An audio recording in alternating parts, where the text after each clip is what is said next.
Esto es Histopia Historia. Un viaje apasionante por el pasado. Un recorrido por nuestra historia. Un programa dirigido y presentado por Juan Ramón Ortega y producido por Francisco Rodríguez.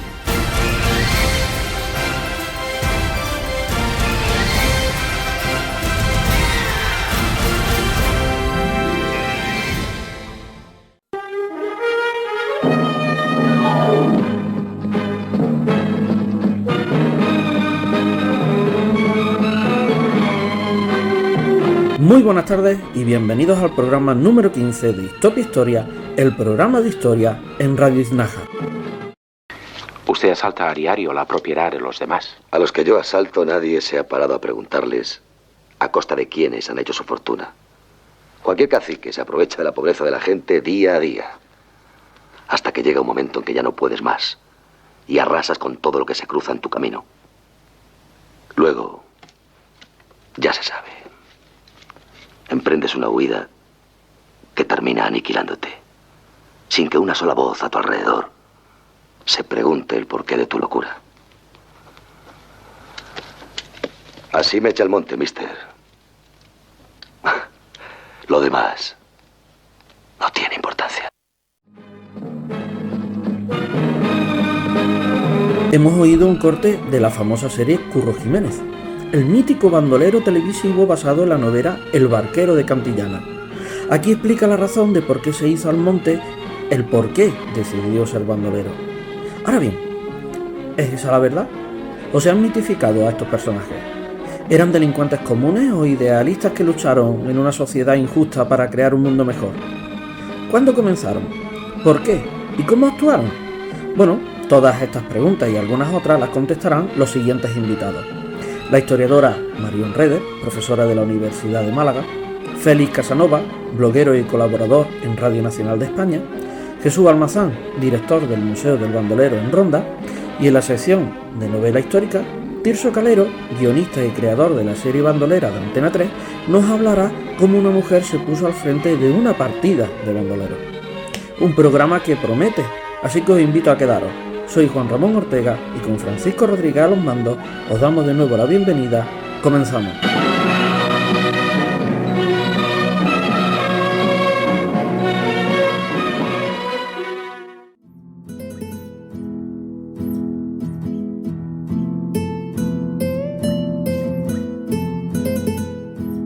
Cuando pensamos en el bandolero, lo que se nos viene a la mente es asaltando los caminos por donde pasaban las arcas de las familias adineradas para luego repartírselas a los pobres, siendo perseguidos por la Guardia Civil y no vamos desencaminados. No obstante, hay un aspecto de estos hombres de sierra que no es tan conocido y que, si lo conocemos bien, podemos llegar a pensar que son verdaderos héroes en su contribución a la Guerra de la Independencia.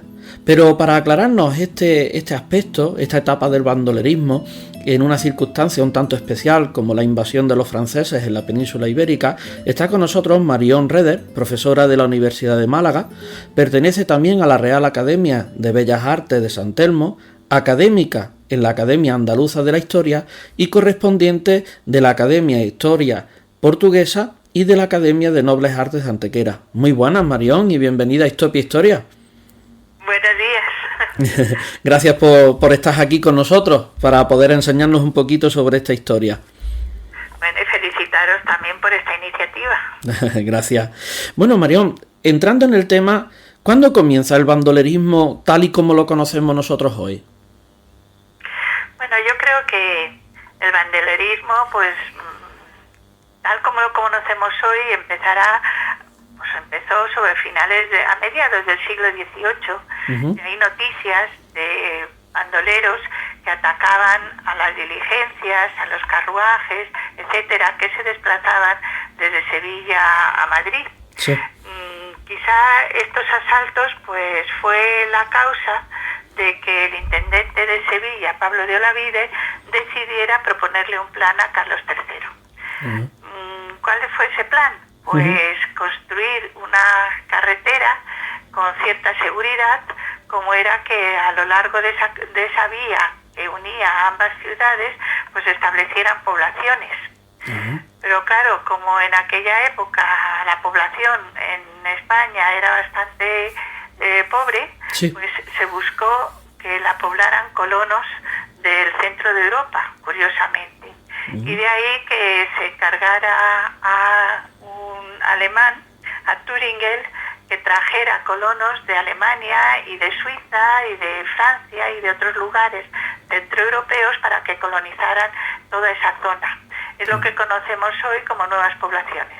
Es decir, pues Santa Elena, a Carolina, Barromán, Carbonero, en fin, todas esas poblaciones que surgieron en esta época, y por la parte de Jaén, y por la parte de Sevilla, por la Carlota, Fuente Palmeras, etcétera. Ese ya se hablaba de los bandoleros, pero sobre todo, como muy bien ha indicado al principio, con un deseo de apresar botín y de distribuirlo entre aquellos más necesitados de su comunidad. Pero no tenía ninguna intencionalidad política, sino únicamente, podríamos decir, social. Vale. Claro, ahora llega, usted ha hablado de Carlos III, pasa el tiempo y ahora llega Napoleón, que ya es el tiempo de Carlos IV y Fernando VII. Efectivamente. Llega la Guerra de la Independencia. ¿Y en qué situación se encuentran los bandoleros? Pues los bandoleros es una excusa perfecta para seguir llevando su actividad, pero al mismo tiempo implicándose políticamente. Yo creo, a mi entender y a la de otros historiadores, como el profesor Emilio de Diego de la Universidad Complutense, o el profesor Enrique Martínez, también de la Complutense, o Antonio Moliner de Barcelona, que también ha estudiado este fenómeno en Barcelona, los bandoleros pues casi fueron claves para derrotar al ejército francés, y sobre todo en algunas zonas. De hecho, pues ellos los llamaron o los denominaban de diferentes formas, o sea, no tal como los conocemos, pues hablaban ellos de insurgentes, de contrabandistas, de bandidos, de brigantes. Sí. Todo lo engloban. Pero curiosamente tenemos que contemplar también que muchos, tras la batalla de Ocaña, muchos de los soldados se refugiaron, podríamos decir, entre comillas, en estas partidas de guerrilleros y de bandoleros. Y aquí en Málaga, por ejemplo, pues vemos la importancia de estas cuadrillas en zonas como el entorno de Ronda, una zona muy montañosa, donde se unía al camino de la costa de Marbella o de Fuengirola o de Estepona con Ronda, y ese camino era conocido por los franceses como el camino de la muerte, ya que eran atacados los ejércitos imperiales cuando transitaban por esa zona. En algunos lugares eran muy angostos, en otros pues eran clave para que desde las alturas pues pudieran diezmar a los soldados. A su vez, pues lo mismo con la fusilería, que lo mismo con simples piedras que descargaban sobre los soldados que no tenían otro remedio que pasar por esa zona. Según muchos historiadores, pues era ese ejército invisible, ya que su estrategia, una vez que habían atacado, se dispersaban y era muy difícil por parte de los franceses rastrear dónde se ocultaban.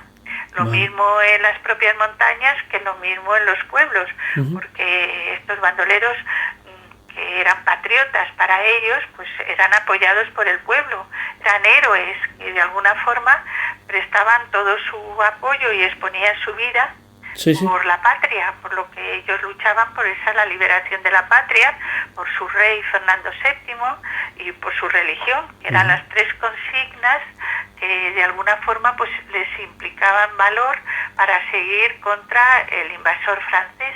Vale. Entonces podemos decir, Marión, que en ese momento es cuando nace ese halo romántico que hasta ahora pervive en lo que es la figura del bandolero.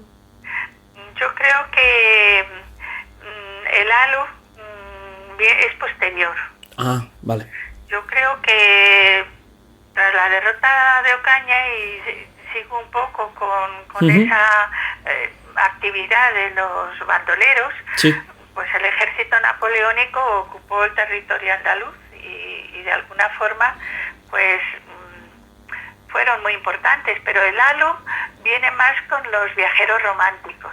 Vale. Es decir, que ellos fueron exportando a otros lugares de Europa pues la presencia de esos bandoleros que eran agrestres, eran también nombrados como serranos en la zona de Ronda, y que su valor y su implicación con los pueblos pues tenía una gran importancia, pero todo ese halo surge luego con los viajeros románticos.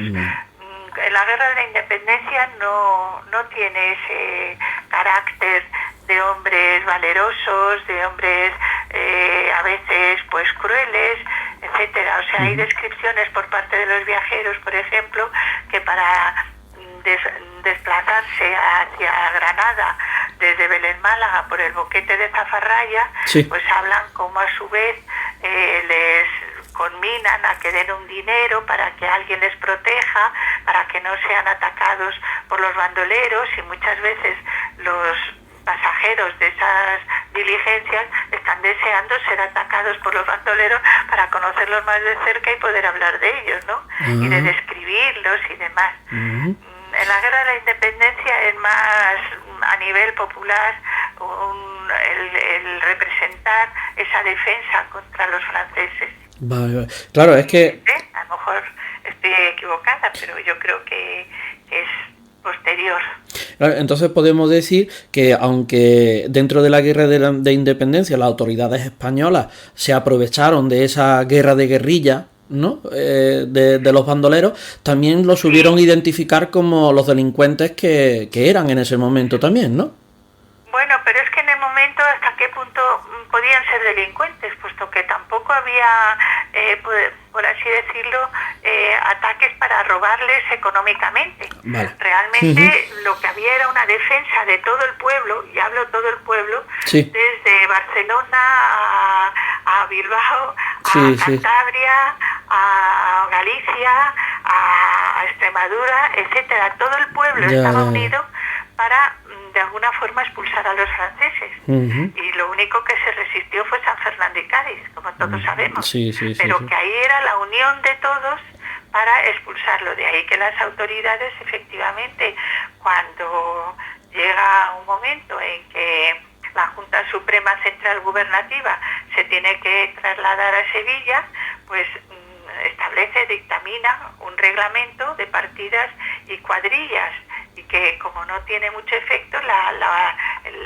por así decirlo, el objetivo era que todo aquel que quisiera integrarse en la lucha contra el francés se formaran partidas, o formaran sobre todo partidas de bandoleros, o de alguna forma pudieran combatir a los franceses, sí, de cualquier forma, y entre ellos pues no se penaba si habían cometido delitos de sangre o delitos de robo. E incluso luego pues dictaminan otra, como es las instrucciones para el corso terrestre contra el ejército francés, donde ya les perdonan, por así decirlo, los delitos que hoy podríamos considerar de sangre o de ataque al resto de la sociedad, con tal de que se unieran para luchar contra el invasor, bien atacándole, como hemos visto en zonas de ronda, o bien interceptando la correspondencia. Y por ejemplo, de ahí que el marqués de la Romana, pues prácticamente tras la derrota de Ocaña, aconsejara precisamente esa dispersión de los soldados para que se integraran en cuadrillas de insurgentes y lucharan contra el invasor con todos los medios, y los medios eran los que habitualmente llevaban a cabo los bandoleros. De ahí que se fusionaran, por así decirlo, los insurgentes, los que luchaban contra los bandoleros, que a su vez pues ya no se dedicaban a robar o saltear, sino a atacar a los franceses, y luego si obtenían un botín sí que se lo repartían, pero sobre todo del enemigo.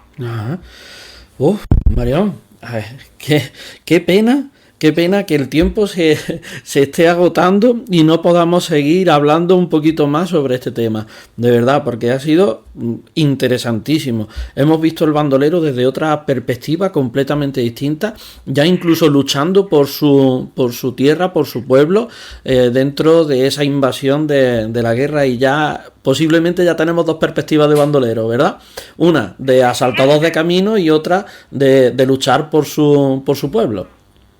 Es que ellos conocían perfectamente el territorio. Claro. Y de ahí que tuvieran esa facilidad y a su vez esa ventaja sobre el enemigo, que lo desconocía.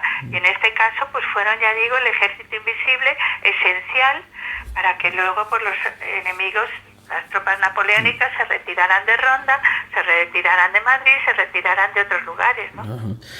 Pues muchísimas... Bueno, sí, la verdad. Camino hacia el norte hasta que llegaron de nuevo a Francia, y aunque hubo otros motivos como la necesidad de reclutar de nuevo al ejército napoleónico para luchar en el norte de Europa. Pues muchísimas gracias, Marión. Bueno, es que es tan atractiva la historia, que es un vicio ya muchas veces, ¿no?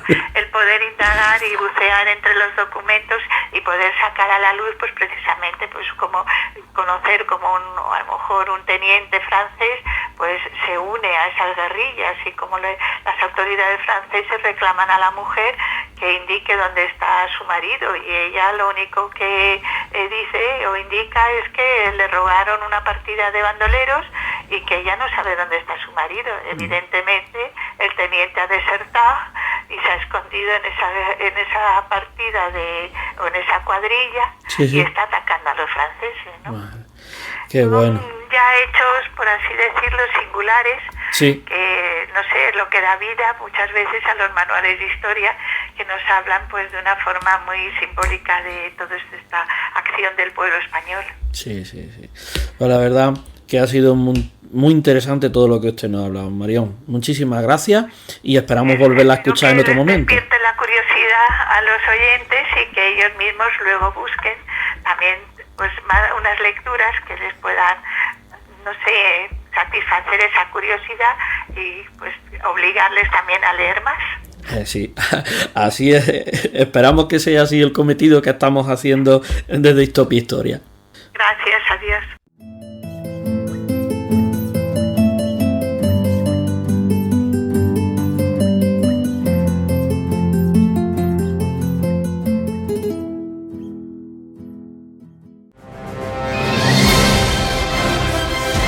Están escuchando Distopia Historia, un programa de Juan Ramón Ortega.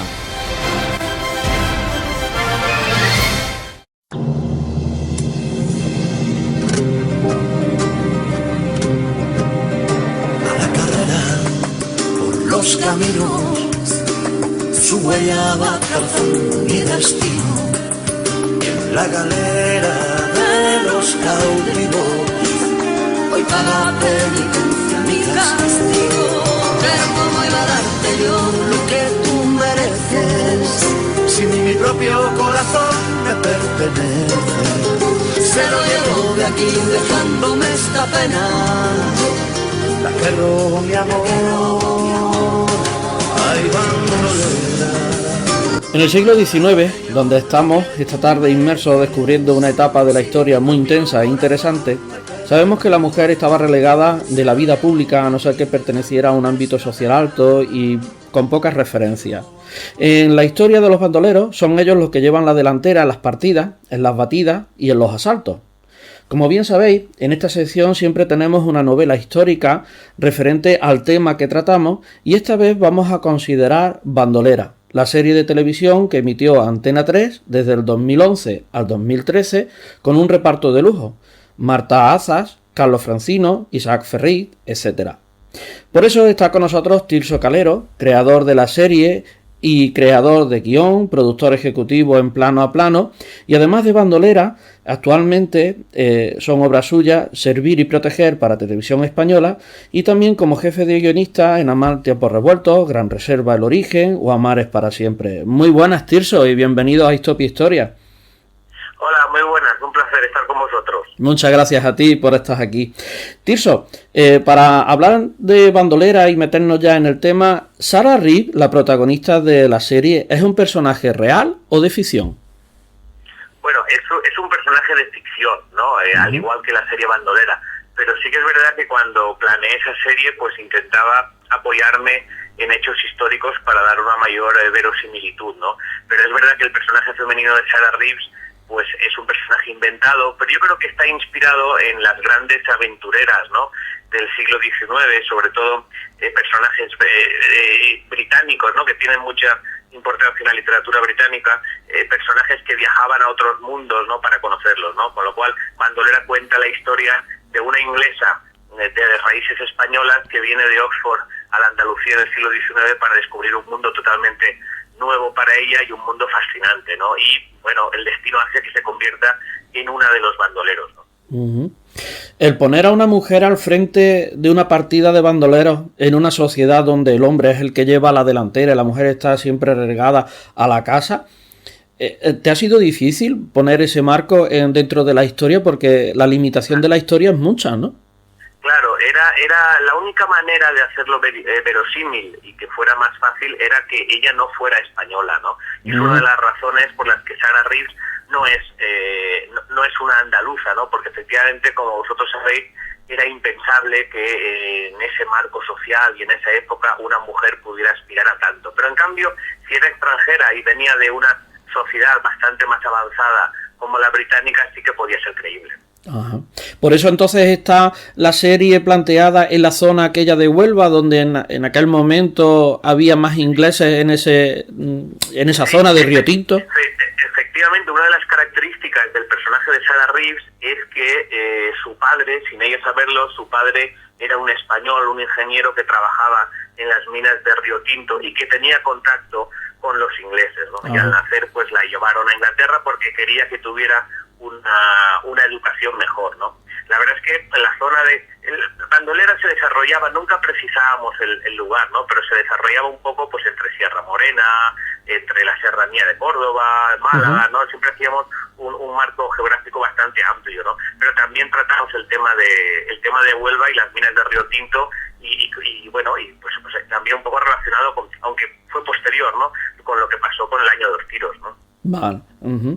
Entonces, la documentación que has tenido que hacer para crear esta historia, con tanto documento que hay y como bien tú has hablado, ¿no?, la amplitud que tiene lo que es el bandolero en Andalucía, porque desde este al oeste estaban los bandoleros inmersos en ese momento, ha tenido que ser tedioso. Sí, bueno, ha sido fascinante, ¿no? A mí la historia me gusta, intento en las obras de ficción que escribo, pues intento que la historia tenga un papel importante, ¿no? A ver, nosotros somos escritores, no somos documentalistas y Bandolera era una serie de ficción, no era un documental, con lo cual puede haber algunas imprecisiones históricas, pero sí que es verdad que intentábamos ser más o menos fieles, ¿no? Por ejemplo, como dato curioso, en la partida de bandoleros que aparecía en la serie, pues había un bandolero que se llamaba Juan Caballero, que es un nombre real de un bandolero que existió, ¿no? Bueno, y había un tal Malpartida que también existió. Bueno, intentábamos siempre que podíamos pues ser fieles a la historia, ¿no? Sí, Juan Caballero era un bandolero de estepa y la verdad que fue muy conocido por esa zona. A los personajes, cuando tienen que interpretar esto, lo que tú inventas, estos personajes de ficción, ¿cómo les llegó la historia de los bandoleros a ellos? Sí, bueno, normalmente, aparte de tener los guiones, por supuesto, sí que se les ofrece algún cierto tipo de documentación o, bueno, algunas referencias, ¿no? Para que más o menos estén un poco al día, ¿no? Y luego te encuentras con diferentes tipos de actores, ¿no? Hay actores que se limitan exclusivamente al texto, ¿no? Y no quieren saber más, no quieren aprender más, tampoco quieren contaminarse, ¿no? Con tanta información. Y hay otros que sí que absorben todo, ¿no? Y quieren saber más y preguntan y buscan por su cuenta, ¿no? Yo creo que lo ideal sería pues el equilibrio, ¿no? Tampoco se tiene que volver uno loco sabiendo todo, pero bueno, pues un poco de información y un poco de historia sí que le viene bien, ¿no? En el caso concreto de los actores de Bandolera, además de la historia, tuvieron que entrenarse a montar a caballo para saber disparar, es decir, hubo un ejercicio previo físico muy importante. Entonces, por lo que estás comentando, Tirso, cuando vosotros creáis una serie, por ejemplo, de esta época, que no es tan reciente, que a lo mejor no hay tanto material físico, como a lo mejor armas o ropa, o sea, vosotros tenéis una logística detrás increíble, ¿no? Para poder crear fielmente lo que en aquella época se recrea, ¿no? Sí, hay un departamento muy importante, sobre todo es un departamento que es importante en todas las producciones, ¿no? Pero tiene mucha especial relevancia en las producciones de época, ¿no? Y es el departamento de la dirección artística. La dirección artística se encarga de recrear esos ambientes, esa época, esos decorados, tal y como serían. Por ejemplo, Bandolera estaba ubicada en la segunda mitad del siglo XIX. Nunca especificábamos concretamente el año, ¿no? Poníamos segunda mitad del siglo XIX, ¿no? Sí. Entonces la dirección artística tiene que hacer eso, ¿no? Que los relojes sean exactamente los que aparecían, que el tipo de arma fuera así, que los uniformes estuvieran así, ¿no? Eso es muy importante en una producción histórica como era el caso de Bandolera. Ajá. La verdad que tenía que haber sido interesante poder ver un rodaje de la serie por el momento histórico que está reflejando. Si volvemos al tema de Sara como persona, como protagonista y como líder de esa partida, ¿hay algún caso real que pudiéramos remitirnos a Sara Rees? Bueno, a lo mejor no tanto a Sara Rees, pero sí al momento exacto en el que se desarrolla la acción, ¿no? A ver, Sara Rees se hace bandolera porque quiere luchar por una sociedad más justa, es decir, Sara Rees no quiere robar para ella enriquecerse ni para quedarse con el dinero. Ella viene de una buena familia, de una familia acomodada de Inglaterra. Ella ha estudiado en la Universidad de Oxford, no necesita lo material, ¿no? Lo que quiere es encontrarse a sí misma y luchar por una sociedad más justa. Y eso es un poco lo que estaba en el sustrato de La Mano Negra. La Mano Negra fue una organización anarquista que se entroncó un poco con el espíritu de los bandoleros, y la Guardia Civil persiguió a La Mano Negra al igual que persiguió la partida de Sara Rees, con lo cual, por eso te explicaba que sí que intentábamos bucear en la historia y añadir elementos que sí que fueran reales, con lo cual algo de esa Mano Negra sí que está impregnada en el espíritu de Sara Rees. Es interesante que en este tema del bandolero siempre sale el romanticismo, ¿no? Ese halo romántico que se le ha creado al bandolero, cuando en realidad la mayoría fueron delincuentes en el visto desde el punto jurídico, desde el punto legal, ¿no? De la historia. Sí, es verdad que posiblemente uno de los, se decía, ¿no? Que uno de los más románticos, o que tenía un poquito ese halo más romántico, más conquistador y más seductor, era precisamente Juan Caballero, ¿no? Pero es verdad que todos los demás eran delincuentes, ¿no?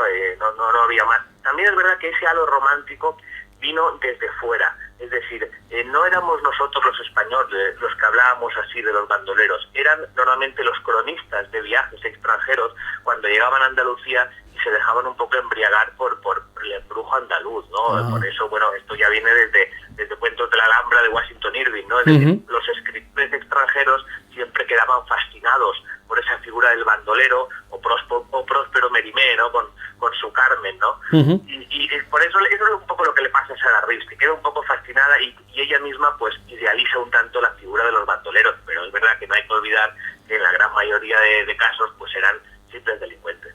Claro, ese romanticismo te sirve, ¿no? ¿Te facilita a lo mejor crear la historia?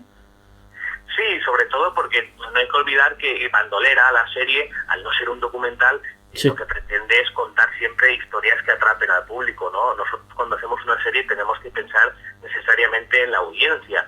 Sin la audiencia pues no somos nada y la producción se acaba. Y afortunadamente Bandolera fue un éxito en parte gracias pues a las historias de amor que contaba, ¿no? Era un triángulo amoroso muy potente entre una bandolera que se enamora precisamente del guardia civil que la tiene que atrapar, ¿no? Con lo cual, y esto por un lado, y por otro lado también se enamora de un agricultor que se infiltra en La Mano Negra, ¿no? Con lo cual las historias de amor son importantísimas en una serie de televisión, normalmente son la base para generar expectativas y hacer que el espectador pues quede enganchado, ¿no?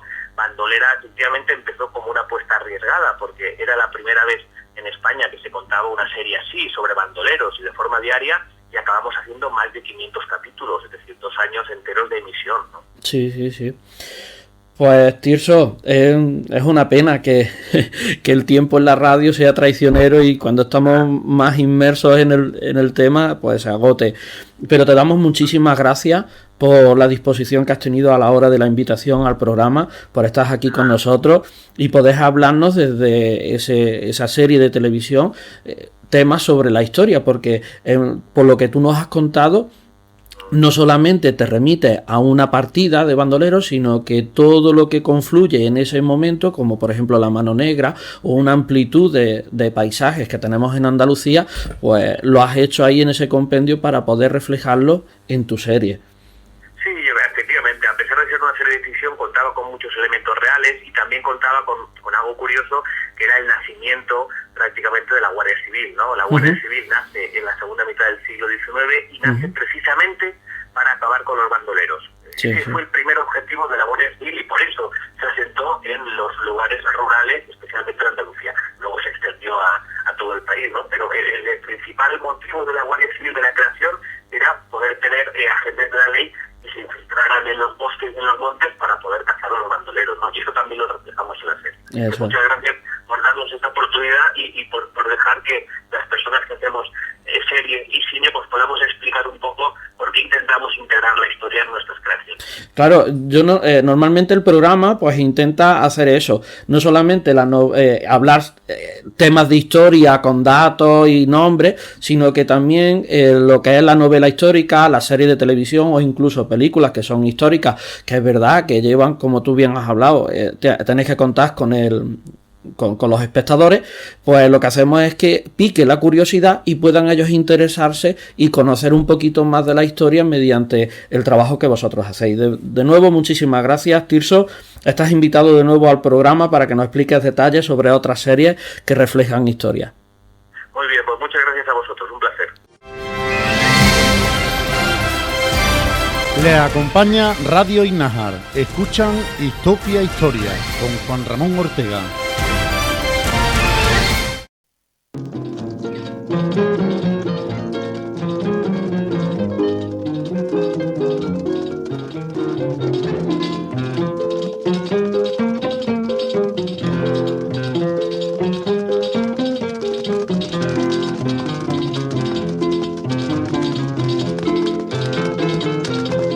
Entramos en la tercera sección y seguimos hablando sobre los bandoleros.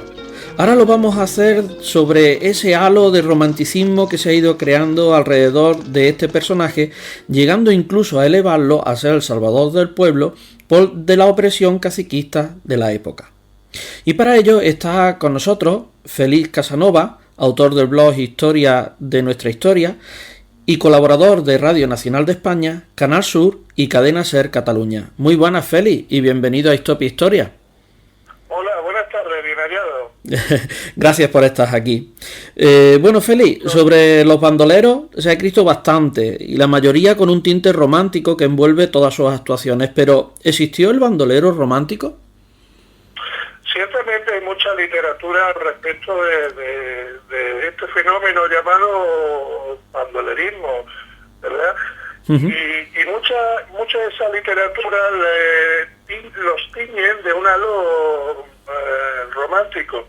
Cierto es que son hijos de su época como nosotros lo somos de la nuestra. Es decir, hay que analizar el fenómeno del bandolero en sus justas circunstancias. Finales del siglo XVIII y primera y segunda mitad del siglo XIX, que eran circunstancias muy propias para que este fenómeno ejerciera.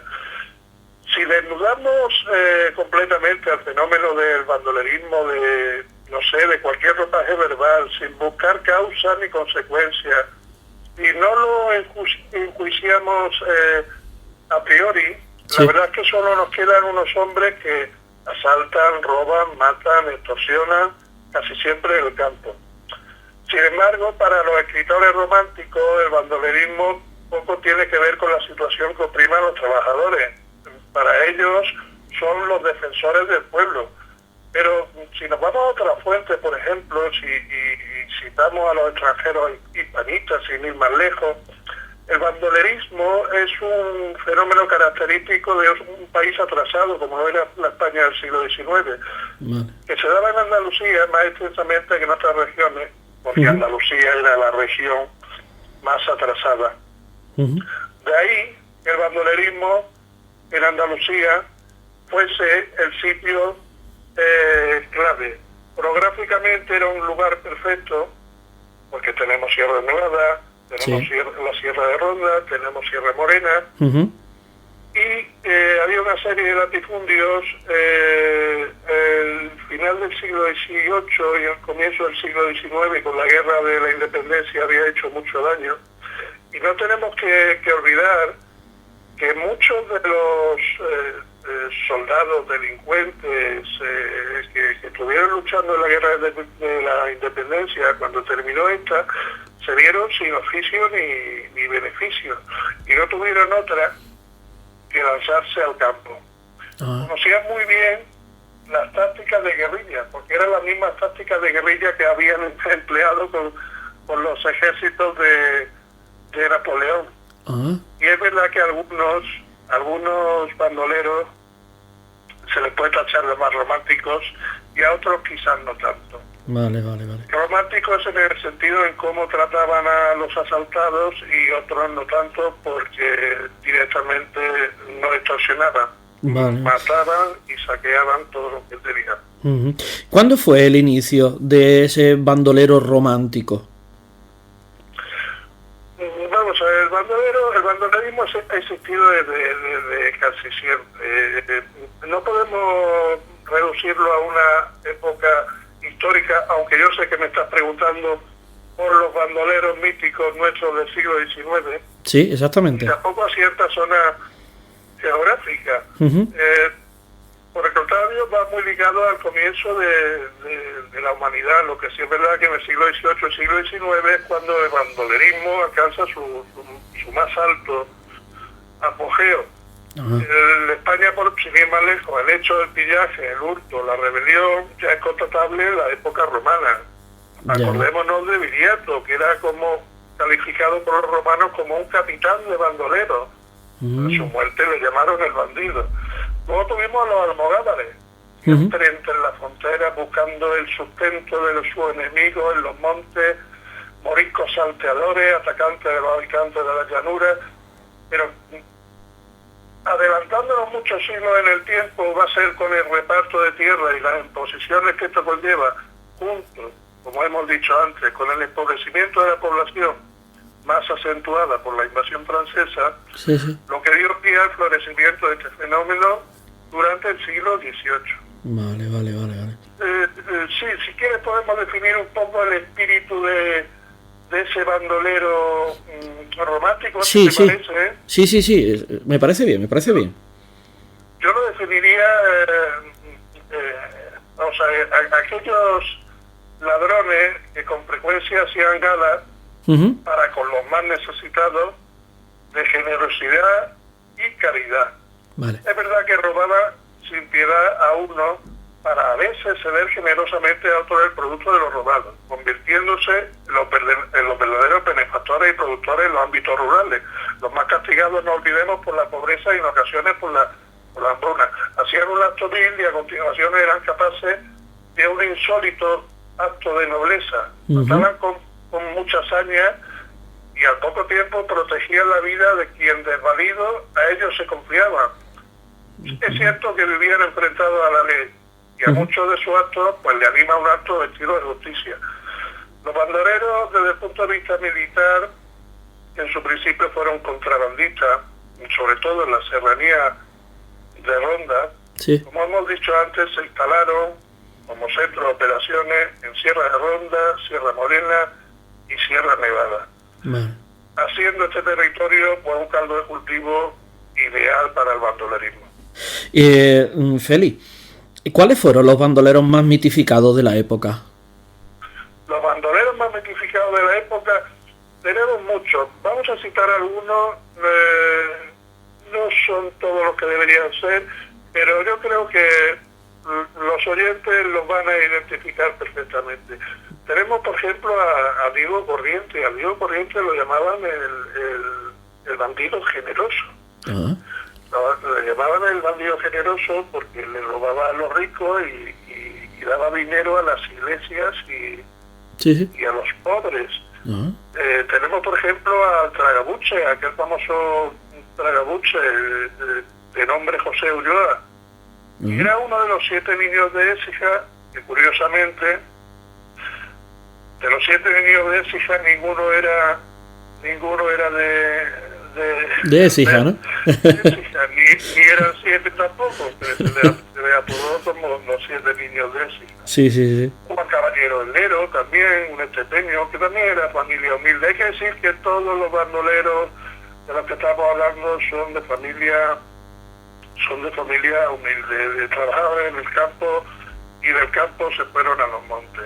Luego tenemos uno que lo conocemos pues todo por estas tierras, que nació en Jauja, Córdoba, José María Hinojosa.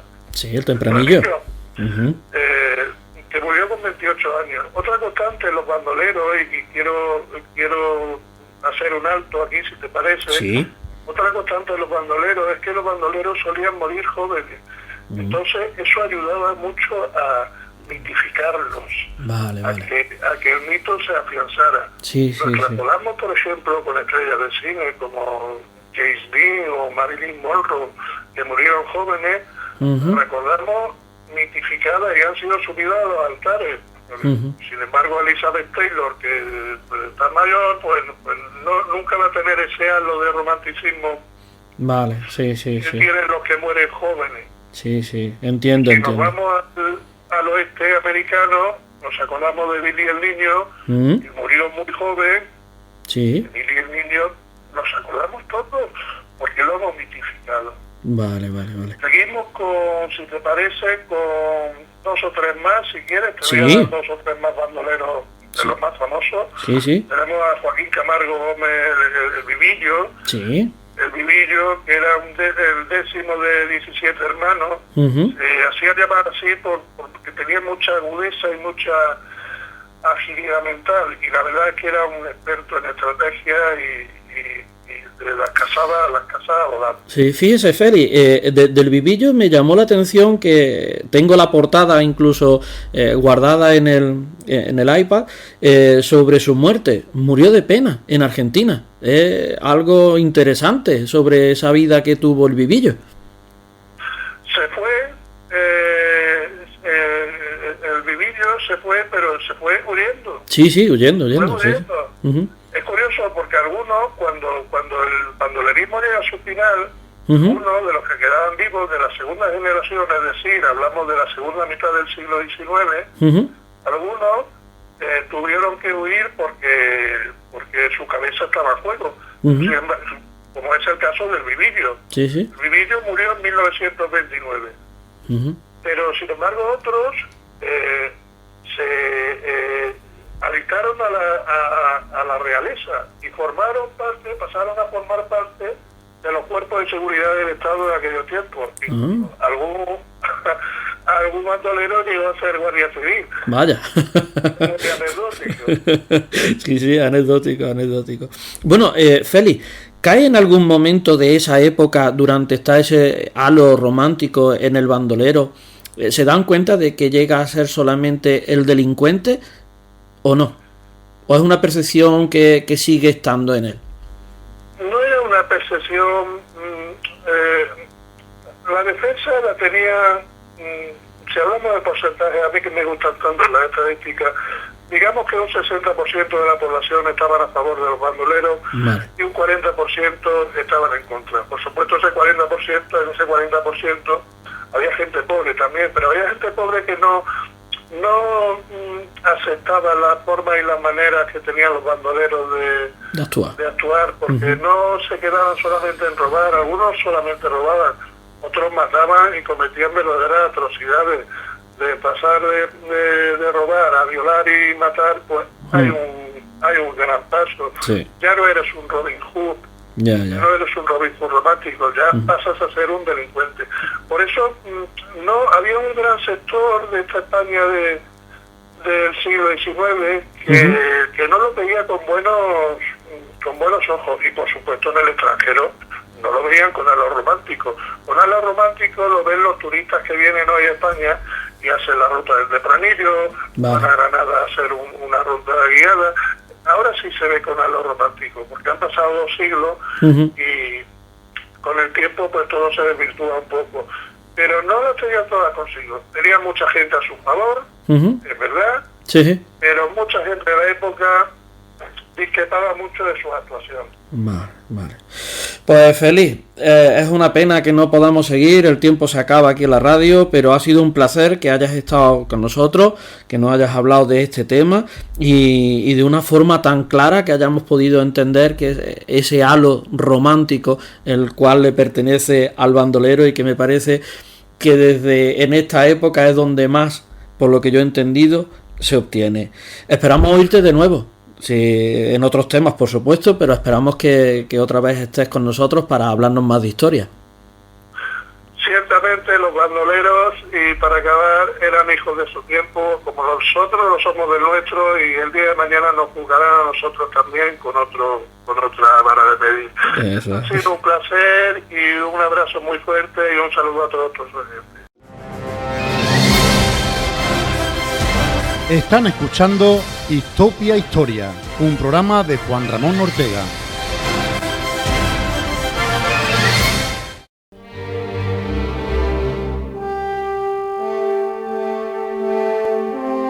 Comenzamos la última sección del programa para desplazarnos al pueblo por excelencia del bandolero, Ronda.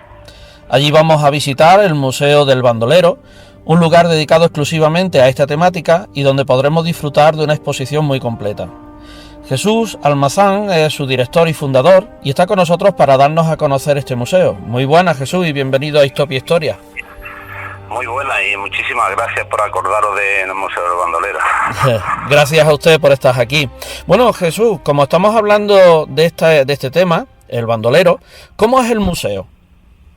Pues mira, decirte que el museo está ubicado en el territorio donde tiene su historia, porque Ronda está marcada por la historia de torero bandolero. Por lo tanto, su ubicación es la más idónea. Decirte también que, bueno, es un museo que está considerado por la prensa nacional como el centro de mayor información en España sobre esta temática del bandolerismo. Bueno, está estructurado históricamente toca 3 pilares de la historia de España, como son los viajeros románticos, que tuvieron bastante influencia en el tema de manuales de camino, o sea, de manuales de viaje y grabados sobre la forma y vida de la época del siglo XVIII, finales del principio del XIX, donde sabemos también que hicieron algunos retratos a bandoleros muy conocidos.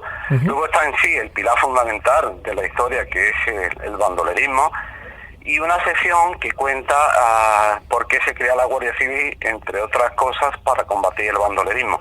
Aparte de esas 3 partes de la historia, podemos decir que tiene 4 secciones dentro del museo, que es viajero romántico y documentación, una sala divide el bandolerismo, los hombres y los nombres, donde se hace referencia a los bandoleros más conocidos de Andalucía, José María Tempranillo, Luis Candela, el Tragabuche.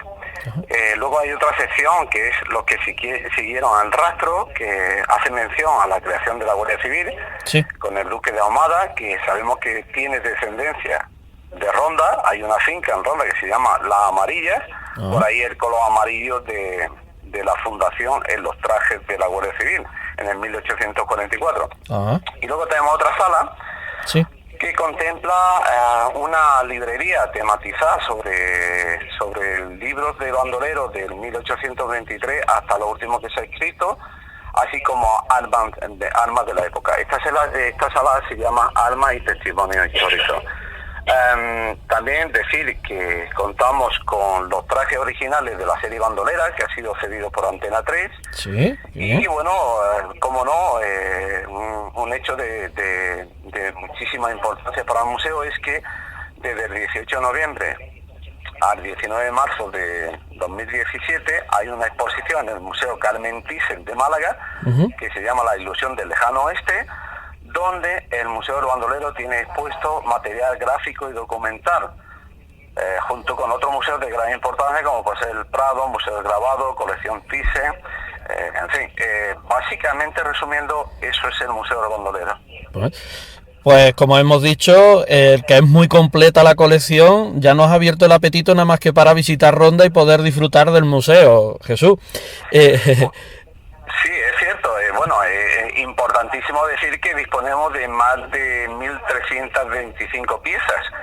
Hablamos piezas, documentos, grabados, litografía, óleo, trajes, vestuarios, navajas, cómics, libros. Es decir, un material, figuras de barro, un material muy, muy amplio y, lo más importante, todo tematizado sobre bandoleros. Estupendo. ¿Qué pieza más característica? ¿Puedo hacer un inciso? Sí. Hacerte un referente a Zugasti. Zugasti fue gobernador civil de Córdoba en el 1873 y fue el que básicamente erradicó el bandolerismo en Andalucía. Y además fue propulsor del archivo policial. Es decir, fue la persona que se le ocurrió decir, si yo le hago una fotografía al delincuente y se la entrego a la Guardia Civil, ya tiene una imagen de cómo es lo que estamos buscando, ¿no? O sea, eso hay una colección de fotografías dentro del museo del archivo de Zugasti. Qué interesante, Jesús. ¿Esa sería la pieza más característica del museo o tenemos otras más que podemos ver que nos llamen la atención? A ver, me pones en un compromiso, porque a ver, toda la recopilación se ha hecho con muchísimo esfuerzo. El museo es una iniciativa privada, no tiene, lo tengo que decir, no tiene subvenciones. Ha tenido alguna subvención, pero ya hace 5 o 6 años, cuando la situación económica de la Junta y eso era distinta, se otorgaba subvenciones a pequeños museos, pero no es el caso. Lo que te quiero decir con esto es que todo el material ha sido recopilado con muchísimo esfuerzo y con muchísimo amor. Entonces, yo si me tengo que decantar por una serie de piezas, pues yo me iría a la parte de los cómics, que tiene dibujos muy bonitos. Son unos dibujos que impactan mucho en la retina del visitante, porque son imágenes totalmente nuevas y además un colorido y muy bonitas. Me podría ir también a la sección de navajas y bueno, en sí a lo que es la biblioteca. Pero ya digo, y la figura de barro, en realidad es que hay muchísimo material y dentro de todo ese material pues es difícil escoger una pieza a otra. Hay un trabuco del año 1800 con la culata en forma de remo que le servía para remar, bueno, si tenían que cruzar un río, ¿no? Pues el caso del barquero Cantillana, el río Guadalquivir, con la barcaza que hacía transporte y tal. Pero bueno, en definitiva, es difícil. Es difícil, muy difícil. Jesús, ¿cuándo comenzó la andadura del Museo del Bandolero? Pues mira, realmente abierto al público lleva desde el 7 de mayo del 1995. Digamos que el museo ha sido propulsor de dar a conocer esta historia desde 1995. Digo esto porque quizás fue en los inicios una pequeña locura montar un museo de este tipo, ¿no? Sabemos que eran delincuentes, o al menos delincuentes protegidos por el pueblo, pero al menos eran buscados por la ley y bueno, eran personajes que ponerlo públicamente un museo con el material y todo eso era un poco arriesgado. Se inician las investigaciones no en el 95, sino 4 años antes, a ver si hay material, se puede recopilar, y efectivamente una vez visto eso, pues se empieza a recopilar material, cosa que por aquello entonces era fácil porque había material, había contacto, había una serie de cosas, pero que hoy en día como que esto se ha puesto un poco, digamos, de moda, con recreaciones, con aficionados, con todo eso, y hoy por hoy es tremendamente difícil conseguir la mejor o un grabado o un libro o una navaja o una pistola. Es decir, yo creo que el museo ha sido propulsor de dar a conocer esta historia no solo en la gente más mayor, sino incluso la gente joven. ¿Por qué? Porque sabemos que en la enseñanza pública española en ningún momento, hasta el día de hoy, esta parte de la historia se da a conocer. Es decir, no se habla de bandoleros, no se habla de viajeros románticos, quizá hoy ya un pelín de viajeros románticos, pero poco más. Indudablemente el museo pues empezó a hablar de esta historia. Y yo la verdad que muy satisfecho, porque hemos puesto en valor esta historia, esta cultura que es propia del territorio donde está ubicado, como es Ronda, y que, bueno, yo creo que la gente está contenta, y de hecho es los años que nos avalan, que son 22, el primer museo que se abrió sobre esta temática. Y bueno, ahí estamos, yo feliz y contento. Y ya te digo, y hay reconocimiento desde el exterior, como ya he dicho antes, el tema de Thyssen, del museo de los trajes de la serie bandolera. Estupendo. Jesús, nosotros ahora estamos en Ronda, estamos visitando, estamos en el puente característico donde todas las fotos salen en el Tajo, y nosotros ahora queremos acceder y queremos llegar al Museo del Bandolero. ¿Cómo nos situamos? ¿Cómo tenemos que llegar? ¿Dónde tenemos que ir? Bueno, pues es muy facilito. Si nos ubicamos en el famoso Tajo o Puente de Ronda, iniciamos el recorrido en la parte, el casco histórico de Ronda, salimos del puente, seguimos recto a unos 200 metros, nos encontramos con el Museo del Bandolero, en la calle Armiñán número 65, junto a Santa María la Mayor o el Ayuntamiento de Ronda. ¿De acuerdo? Ahí nos podéis visitar cualquier día de la semana, no cerramos ningún día, y además nuestro horario es de 11 de la mañana en invierno hasta las 7 de la tarde en horario continuado. ¿De acuerdo? O sea que no tiene pérdida, y además a cualquier rondeño que le pregunte ¿dónde está el Museo del Bandolero? Seguro que te va a decir, ahí está, ¿no? Mira, coge esta dirección que lo tienes allí. No te va a encontrar alguien que te diga no sé dónde está.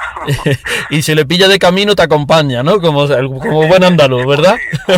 Si le pilla cerquita, seguro que te acompaña también. Estupendo. Si nosotros estamos fuera de Ronda, no conocemos la ciudad y estamos, por ejemplo, en cualquier lugar de España y queremos visitarlo, la página web, ¿cuál sería para poder verlo online?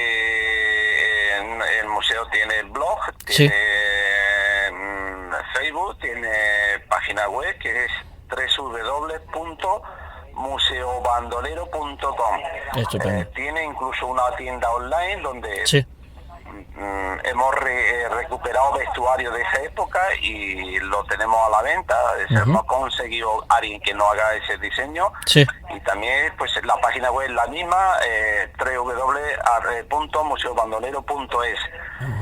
Facebook, Twitter, bueno, blogger, redes sociales, prácticamente todo. Museo del Bandolero es más que suficiente para localizarlo. Estupendo. Pues Jesús, muchísimas gracias. Ha sido un placer que haya estado con nosotros, explicarnos el museo que dirige y que fundó. Seguro que a los que nos gusta viajar, a nosotros ya nos ha abierto el apetito para poder, cuando estemos en Ronda, no pasar sin visitar el Museo del Bandolero. Hombre, muchísimas gracias a vosotros, y ni que decir tiene que estáis invitados a visitar el Museo del Bandolero vosotros, y desde aquí hago también pues un lanzamiento a todos los cordobeses para que se desplacen y conozcan el Museo del Bandolero, que es una historia nuestra, de nuestra tierra, de Andalucía. Pues muchísimas gracias, Jesús, ha sido un placer. Venga, igualmente, muchísimas gracias a vosotros.